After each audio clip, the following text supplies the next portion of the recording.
Olá, seja bem-vindo, boa noite. Vamos, nesse instante, tentar terminar a carta de Tiago. E eu quero, com muita alegria no coração, fazer junto com você, com sua família, com seus amigos. Eu quero que você se esforce, chame os seus e vamos aquietar o coração e vamos derramar a alma na presença de Deus e lembrar, como diz o texto, que nem só de pão viverá o homem, mas de tudo que procede da boca de Deus. Disso viverá o homem. Então eu te convido agora a abrir sua Bíblia em Tiago, capítulo 5, a partir do verso 7. Vamos fazer a leitura com coração reverente, cheio de gratidão a Deus por esse dia, gratidão a Deus por essa oportunidade de lermos a palavra, de sermos curados por ela. Então vamos fazer isso nesse instante em nome de Jesus. Vamos lá. A partir do verso 7 diz assim o texto: Sede, pois, irmãos, pacientes, grave essa palavra, até a vinda do Senhor. Eis que o lavrador aguarda com paciência o precioso fruto da terra até receber as primeiras e as últimas chuvas. Aqui Tiago está usando um termo paciência, muito usado para demonstrar a paciência de Deus para conosco. Então esse termo paciência não é uma paciência passiva, não, é uma paciência ativa, é uma paciência carregada de um coração que carrega dois aspectos dentro dele. Um é a expectativa da conversão do ímpio, de que haja arrependimento por parte daquele que está distante, e também carrega no coração essa esperança pela parousia, no grego parousia, a volta do Senhor e definitiva volta de Jesus. Então observe que o termo aqui para mim e para você é para nós termos paciência, mas não é uma paciência passiva, não, é uma paciência ativa, onde eu vou pregando, orando, esperando a conversão dos que estão ao meu redor e ao mesmo tempo aguardando com esperança a vinda de Jesus. Sede vós também pacientes, tá vendo? E fortalecei o vosso coração, pois a vinda do Senhor está próxima.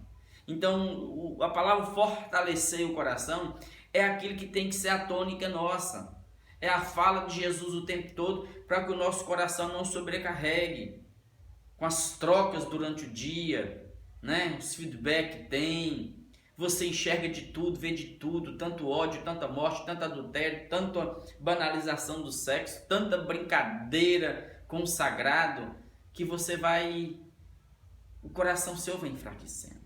Você vai derretendo, vai virando pasta, não. Ele está pedindo para você fortalecer o coração nessa paciência carregada de esperança da volta de Jesus. Verso 9. Irmãos, não vos queixeis uns dos outros, para não serdes julgados. Eis que o juiz está às portas. Então, mais uma vez, ele traz a tônica de novo, no contexto, nós de imediato, em que estamos caminhando como família, como irmãos em Cristo. Vamos parar de queixar e falar mal um do outro. E vamos parar de levar o outro aos tribunais seculares. Nos casos de pequenos litígios, chame os sábios da igreja, resolvam entre si as pendengas que têm, mas não deixe isso extrapolar e adoecer o coração de vocês, não, porque Jesus, que é o grande juiz, que pode julgar e que sabe julgar, ele está às portas. Eu não posso julgar ninguém, porque o que eu enxergo é relativo. Eu não sei todas as luzes que você teve, que você recebeu. Como é que eu vou te julgar se eu não conheço o seu mundo interior? Então, ele está pedindo isso para nós. E ele diz mais ainda: irmãos, tomai por modelo no sofrimento e na paciência os profetas, os quais falaram em nome do Senhor. Então, lembre daqueles irmãos. Lembra da paciência de Moisés, da paciência de Jó. Lembra da luta dos profetas, Jeremias, Zacarias, Quantos deles foram machucados? O próprio João Batista, os próprios apóstolos. E aí, olhando para eles e vendo a luta deles, vamos caminhar. Não desanime por qualquer coisa, não. Observe o que está acontecendo no seu coração. De onde vem esse sofrimento? Por que você está colocando tanto sofrimento na sua dor? Observe. Eis que temos por felizes os que perseveravam firmes, os que perseveraram firmes, sem desviar. Tendes ouvido da paciência de Jó, e vistes que fim o Senhor lhe deu, porque o Senhor é cheio de terna misericórdia e compassivo. Então, lembra de Jó, mais uma vez. A paciência de Jó não foi a paciência passiva, não, ela foi ativa. Ele continuou lutando, buscando, diante de Deus, tentando entender, compreender, até chegar a um ponto de lutar com Deus, dizer: Deus, seja meu advogado contra o Senhor mesmo, porque eu não estou entendendo nada. Então, seja ativo, não fica prostrado nesse instante não, levante-se, dê passos. Olha Paulo, olha a luta dele, o sofrimento dele, mas ele foi ativo. Ele chegava diante de Deus: Deus, o que está acontecendo? Por que esse espinho na minha carne? E Deus vinha e falava: calma, Paulo, a minha graça te basta. A gente não pode parar, retroceder, desanimar, não, é preciso ter ânimo, coragem. Essa é a tônica de Tiago, num momento de perseguição para eles, como vocês viram, eles estavam dispersos. Essa é a tônica. Nós temos que ter paciência, como ele disse, esperando as primeiras e as últimas chuvas. As primeiras chuvas vinham entre outono e novembro, né? Logo depois do plantio, e as últimas chuvas vinham na primavera, no final de abril, né? Antecedendo as colheitas, a festa das colheitas que eles tinham. Aí ele vem e fala assim: olha, essa parte é importante. Acima de tudo, porém, meus irmãos, não jureis nem pelo céu, nem pela terra, nem por qualquer outro voto. Antes seja o vosso sim, sim, o vosso não, não, para não cair em juízo. É Jesus que faz isso. Não jureis por nada. Eu não tenho como acrescentar nada à minha vida, eu não sei, eu sou relativo. Então eu não posso jurar por uma coisa, por fazer um voto por algo que eu não dou conta de cumprir. Nós já tratamos disso com relação a Jesus, está nos nossos vídeos aí. E quando eu faço um voto, se esse voto não for um voto consciente, de um coração motivado pela dependência e pelo amor de Deus, esse voto acaba sendo o quê? Uma barganha, uma compra, um objeto de troca, um elemento de troca. Então não jure, porque eu sou relativo. Eu não posso jurar nem pelo céu, como diz Jesus, nem pela terra. Eu não posso acrescentar um dia na minha vida. O que eu posso hoje é dizer sim, sim, não, não. O que passar disso, ele está dizendo, vem do juízo, como diz Jesus, para nós não cairmos em tentação. E o sim, sim, não, não é importante aqui para nós, é para a gente não criar expectativa no outro. Isso vale muito para a gente que fica prometendo as coisas para os outros. Não faça isso, porque você criou uma expectativa. Se você não pode cumprir o que você falou, você vai adoecer alguém, vai machucar alguém. Então, é sim, sim, e não, não. O que passa disso é demagogia, é coisa de político, que promete, promete e não cumpre. E adoece o coração do povo de tanto que espera, espera e nunca vê retorno. A palavra da gente tem que ser assim. Agora, amados, eu quero, nesse instante, chamar você para meditar comigo e analisar comigo esses próximos 3 versículos de Tiago, a partir do verso 13 do capítulo 5.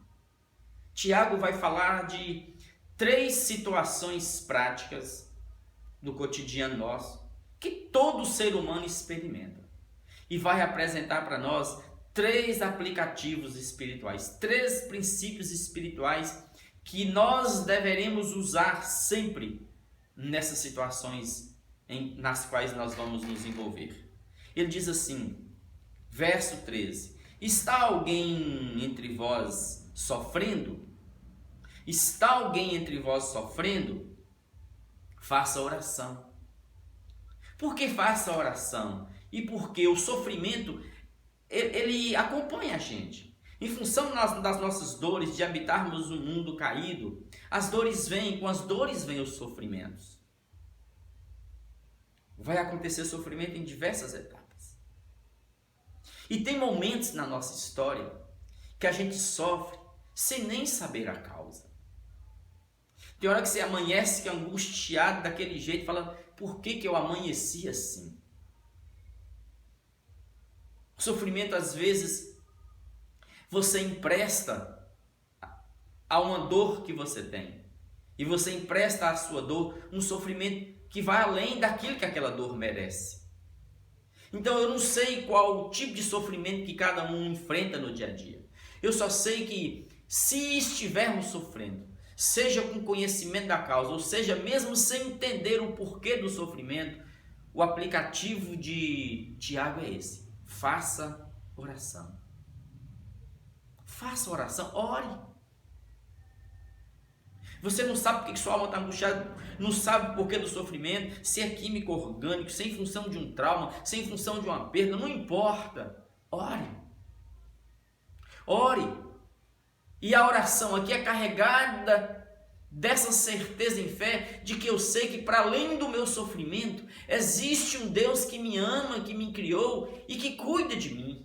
E se então eu estou sofrendo e não sei o porquê, e não sei sair daquela situação, eu sei que tem um Deus que sabe por mim.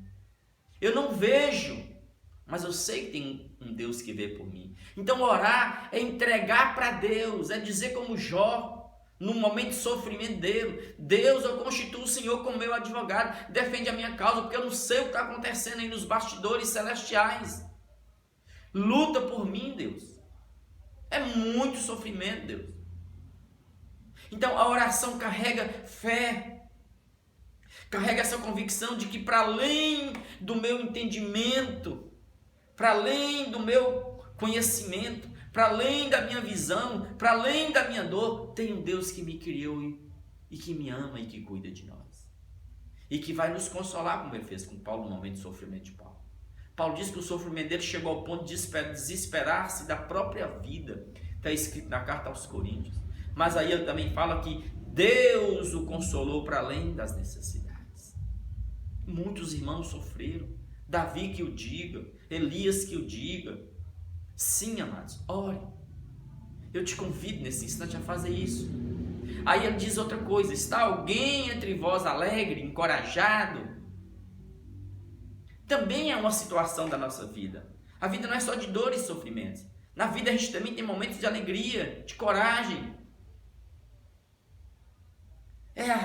Você se alegra quando nasce um filho, você se alegra quando consegue um emprego, quando é promovido no serviço, você consegue formar, fazer uma faculdade, terminar, você consegue se alegrar em tantos momentos da vida, em tantos momentos felizes que tem, porque a vida da gente é assim. A alma não vive só de sofrimento e também não vive só de alegria, ela tem que ter o equilíbrio dos dois para ela manter-se sadia. Tanto um quanto o outro, os extremos, adoece o ser da gente. Então, se tem alguém alegre, ele diz assim, então, expresse essa alegria aos céus diante de Deus, cante louvores. Você está vendo? Eu tenho uma situação prática que eu vivo de alegria e tenho um aplicativo espiritual para isso. Cante, exalte o Senhor, agradeça a Deus por essa alegria, não só pelos acontecimentos circunstanciais, mas pela alegria de saber que o céu te habita, que você é dele. Então, cante louvores. E aí ele diz no verso 14: está alguém entre vós doente? Sim, gente. Quem é que não adoece no corpo? Quem é que não machuca o pé, que não pega uma gripe, um resfriado? Quem é que não pega uma dor de cabeça? Quem é que não machuca, que não pega doença de alguma forma? Nós estamos expostos a tantos vírus e bactérias. E observe como que Deus tem nos livrado todos os dias. Então, adoecer faz parte. Muitos de nós adoecemos. Vamos para a cama, vamos para o hospital. Isso não é coisa de pecador, não. É coisa dos santos de Deus, dos homens de Deus, das mulheres de Deus. Timóteo tinha um problema de enfermidade no estômago. Epafrodito, o texto vai dizer que a doença dele chegou perto da morte. Paulo, meu Deus do céu, quantas lutas, quantas enfermidades. Os sacerdotes no templo, em função de tanto sangue derramado, caminhando descalço dentro daquele templo, aquela luta, doenças do estômago que eles tinham médicos por conta deles. Então está alguém entre vós doente? E a gente adoece sim. A gente adoece. É aí que ele entra, porque nesse tempo eles não tinham os recursos que nós temos. Aí, qual é o aplicativo espiritual quando a gente está doente? Aí ele vai e diz, chame os presbíteros da igreja, os anciãos. Não é coisa de extremoção, de sacrilégio, de sacerdote não. Chama o irmão, o ancião, a irmã, aquele que está perto de você, que é idôneo, que é de Deus.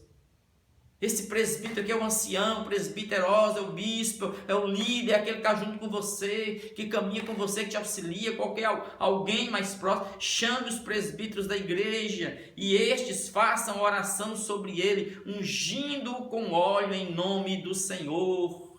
Aleluia. E aqui você vai trabalhar o óleo não como algo místico, imantado, que tem poder em si, não. O óleo que eles usaram, que Jesus indicou para eles usarem, era simplesmente um símbolo do Espírito que seria derramado sobre nós, porque essa unção nós já temos e nós habita. Essa unção, esse óleo simboliza o Espírito que em nós habita. Mas nesse tempo esse óleo não era como esse óleo que é vendido dentro das igrejas, não. Era um óleo medicinal, terapêutico mesmo, que você passava no lugar da ferida e era curado. Então, aqui não é colocar os olhos como o povo faz hoje, um misticismo dentro da igreja com óleo. Não. É você lembrar, chame os presbíteros da igreja. E lembra de Jesus? Quando orardes pelos enfermos, eles serão curados. Se impuserem as mãos sobre os enfermos, eles serão curados. Essa é a graça, porque minha mão é poderosa para impor sobre alguém. Não, é porque quando nós impomos as mãos em amor sobre o outro, dos céus o amor de Deus é derramado e o cura. Você vai observar que o verso 15 vai confirmar isso. E a oração da fé salvará o enfermo. E a oração da fé, carregada de fé, salvará o enfermo. E o Senhor o levantará. E se houver cometido pecado, ser-lhe-ão perdoados. Então não é o óleo. E o Senhor o levantará. Então vamos aprender a orar. Mas não vamos fazer isso que está acontecendo nos ambientes religiosos. Esse espiritismo disfarçado em nome de Deus dentro das igrejas, parecendo uma macumbazinha. Não, amados, o óleo é só óleo. Você pode até usar, se você quiser, usando isso aqui como pretexto, porque no Novo Testamento só Jesus usou aquilo, e no contexto da medicina mesmo, o óleo não era porque ele era imantado, não, ele tinha significado terapêutico, o óleo, medicinal mesmo. Mas o Espírito já foi derramado em nós, conforme João disse, nós já temos a unção está em nós e em nós habita. Mas se você quer fazer isso, por favor, não faça campanha e saia vendendo óleo para o povo levar para casa, para qualquer um passar na cama, no outro, no fulano, no beltrano, e achar que o óleo por si só vai curar os outros. Não, o segredo é aqui, tanto que chame o presbítero da igreja, não é qualquer um, não é para vender o óleo, é para chamar o presbítero da igreja para orar.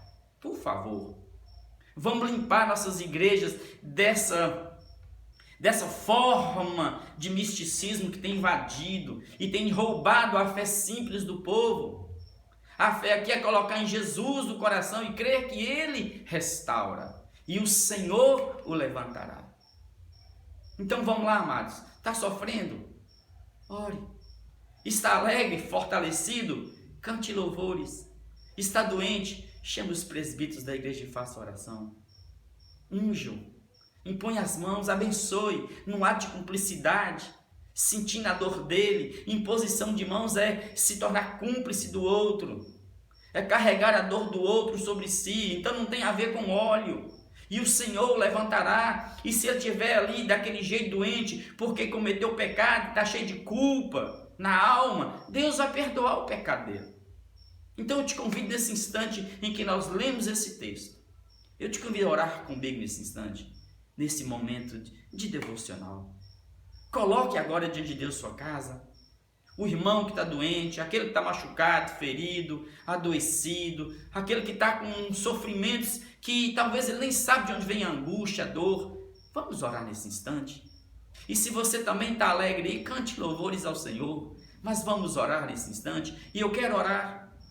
Se tem alguém enfermo na sua casa nesse instante, coloque no altar do Senhor. Deus, nós queremos exercer a tua palavra em simplicidade e te pedir que nesse instante, enquanto nós estamos orando aqui, Pai, que o Senhor escute o nosso clamor, que tu nos faça um contigo em oração, que o Senhor visite a minha casa, os meus, Pai, que o Senhor visite a casa dos teus filhos e que o Senhor nesse instante estenda a tua mão sobre o enfermo e o cure no corpo, na alma, no sangue, nos ossos, nas entranhas dele. Tira toda enfermidade de morte, tira toda enfermidade da alma, toda culpa, sentimento de culpa, esse sentimento, Pai, de sofrimento sem causa aparente, que o Senhor visite essa alma que está gemendo e levante essa alma agora, em nome de Jesus.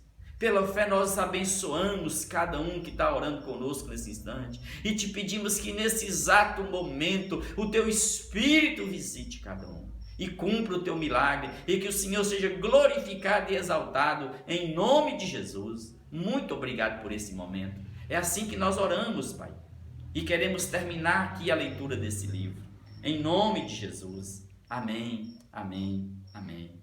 E diz o texto no verso 16: confessai, pois, os vossos pecados uns aos outros e orai uns pelos outros para serdes curados. Muito pode por sua eficácia a súplica de um justo.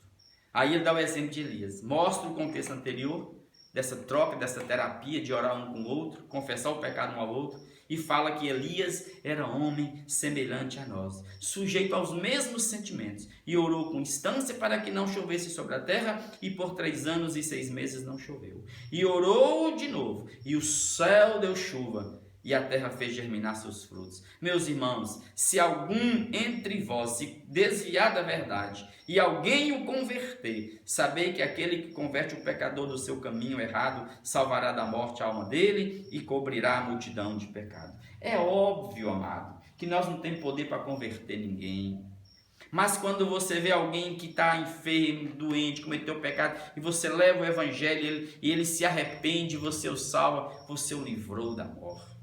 E saiba também, a ênfase aqui é para que eu e você carreguemos essa confiança de que Deus está aqui, o Espírito está aqui, e a oração de um justo, justificado pelo sangue do Cordeiro, pode muito nos seus efeitos. Você vê que ele fala que nós somos homens semelhantes a Elias. E por que isso tem que ser repetido? Porque a gente tem mania de olhar para nós aqui e comparar-nos com os homens do passado, os profetas, os apóstolos do passado, e achar que eles eram homens super-heróis, maiores que nós, melhores que nós, mais que nós. Não, amados, eles eram como nós, gente com os mesmos sentimentos, chorava, sentia dores, angústias, passava por todos os perrengues da vida. Então não se diminua. Então entenda que sua oração pode muito. Então não precisa ficar atrás de Pedro, de Paulo, de João, achando que só eles têm poder, não. Orem uns com os outros, orai uns pelos outros, confesse um ao outro. Não é porque o outro tem poder para perdoar, não. É o ato de abrir a boca e falar por que está assim. Alguém maduro perto de você. Quando a gente faz isso, é terapia, é cura. É a psicologia profunda do Evangelho de Jesus, que diz que é assim. Mais uma vez, faça como Elias. E aqui ele não dá o exemplo de Elias, não. Você tem que ir lá na carta, lá no livro dos reis, e ver a história de Elias. Como que ele apareceu e surgiu no cenário de um rei Acabe, de uma mulher Jezabel, perversos, que assolou a terra, devastou os profetas, tirou todos os cultos a Deus, baniu tudo. E Elias resistiu. E Elias orou pedindo a Deus para não fazer chover sobre a terra. Por quê? Porque todas as vezes que eles escolhiam, eles falavam que era Baal que mandava chuva. Aí por 3 anos e meio não vem nada na terra de água. E eles perceberam que Baal não tem poder. Que quem tem todo o poder dos céus na terra é só um, Deus. Aí é quando Elias enfrenta todos os profetas de Baal, vence-os no Monte Carmelo, e ora novamente, após ele mandar o servo dele Geazi olhar. Olha para as nuvens, olha para o céu, tem nuvens? Ele fala, tem uma nuvenzinha do tamanho da mão de um homem. Então Elias fala, corre que vai chover. E voltou a chover sobre a terra de novo. E o povo entendeu que é Deus quem tem todo o poder. Não é Pedro, não é Paulo, não, amados. É Deus quem faz todas as coisas. Então eu quero mais uma vez encerrar esse livro essa cartinha de Tiago, agradecendo a Deus por nossas vidas aqui juntos, lendo. E te pedir para não desanimar não. Espalhe isso, convide mais gente para ler a Bíblia com você. Espalhe esse canal, se inscreva lá e vamos caminhar juntos nessa perspectiva da graça de Deus. Então, Pai, muito obrigado, Senhor, por cada irmãozinho que está aqui caminhando conosco, cada pequenino e pequenina do Senhor que está lendo a Tua palavra conosco. Obrigado pela oportunidade de lermos a carta de Tiago. Obrigado pelo ensino que nos veio nesses dias. Não deixe o inimigo roubar essa semente do nosso coração. E prepara-nos para caminharmos assim todos os dias, enfrentando, Pai, os desafios dessa terra. Obrigado, Pai. Vá de encontro ao lar de cada um. Cerca nossas casas com anjos e abençoe-nos e guarde-nos no amor de Cristo. No poder do Teu Espírito nós oramos. Amém, amém e amém.